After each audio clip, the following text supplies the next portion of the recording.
Okay, we are going to be talking about Matthew chapter 5 verse 4, which states, "Blessed are they that mourn, for they shall be comforted."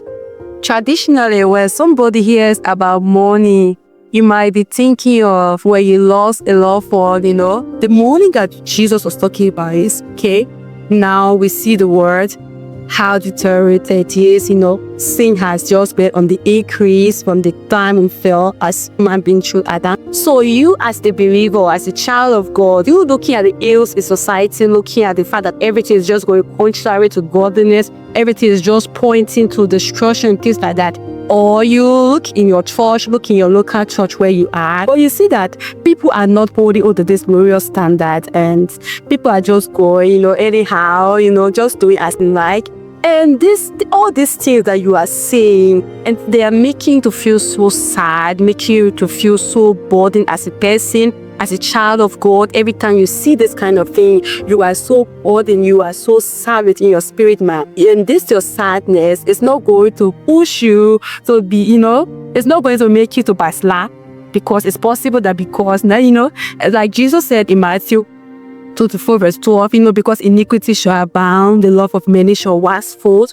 But the person that is mourning here, that is going to be comforted by God because of what they are seeing, all those iniquities are abounding. Instead of their love waxing cold, theirs is going to be on contrary to coldness. That is, they are going to be pushed, they are going to be having pressure and burden in their spirit, man, propelling them to come before God, to talk to God, talking to God about what's going on around them, the things that are not going right as they want it to be, and they are going to be mourning in the place of prayers. The mourning is wearing that believer, that child of God that is seeing the ills in society, is coming before God, crying on God from a place of compassion, a mind of compassion, coming before God and breaking out all those petitions before God, crying, making requests for change, requests for revival, requests for all those things.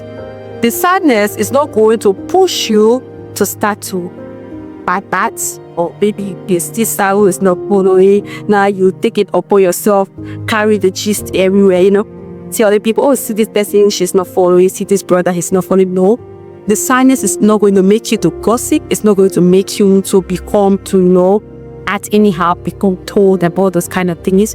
But the sadness is going to make you to start to pray for that brother, start to pray for that sister, talking to God about them, and asking God to revive them, asking God to strengthen them, asking God to have them restored to what they are meant to be.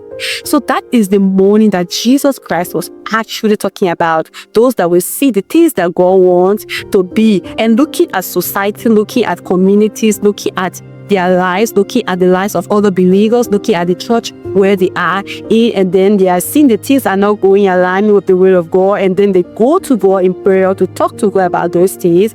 That's the kind of mourning that the Bible is talking about. They will not feel disappointed. Their disappointment will not lead there. Yes, they will feel disappointed, but their disappointment is not going to lead them astray. It's going to lead them in doing the right thing, that is to pray to God about what they are seeing. So now we move to the next point, because the Bible said there's going to be a comfort for such people, those that mourn. They are going to be comforted. You will be comforted, because when you pray, when you start to engage God in the place of prayer, when you start to talk to God about those things that you have seen in church, seeing the word, seeing the community where you are, and then your comfort is going to come through answers to prayers.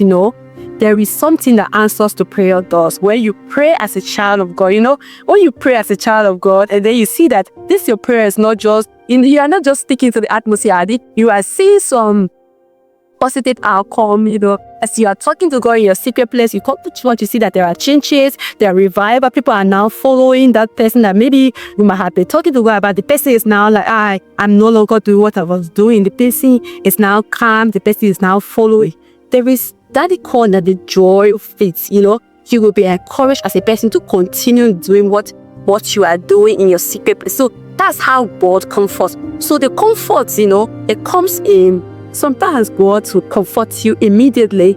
He will choose to comfort you immediately, like while you are praying, things are working, while you are praying, things are, going the way you are praying, talking to God about it. But also, that this God is God. So let's just understand that God is God.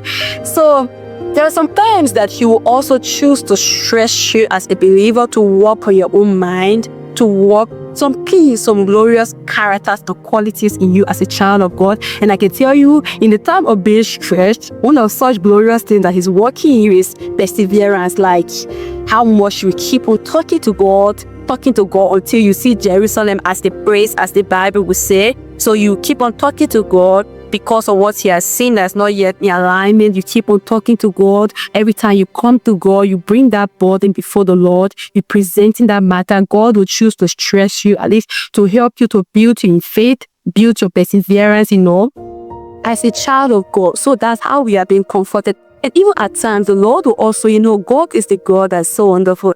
While you are talking to Him about spiritual needs, He's going to be able to take care of your physical needs, because God is the Father of love. Of course, nothing is too big for Him. He's going to take care of you spiritually. He's going to comfort you physically. Sometimes you might be thinking, how come I'm receiving all this favor? How come? But it's because of what you are doing for God. So God, in return, is trying to make you feel so comforted as a person. You will not just keep crying.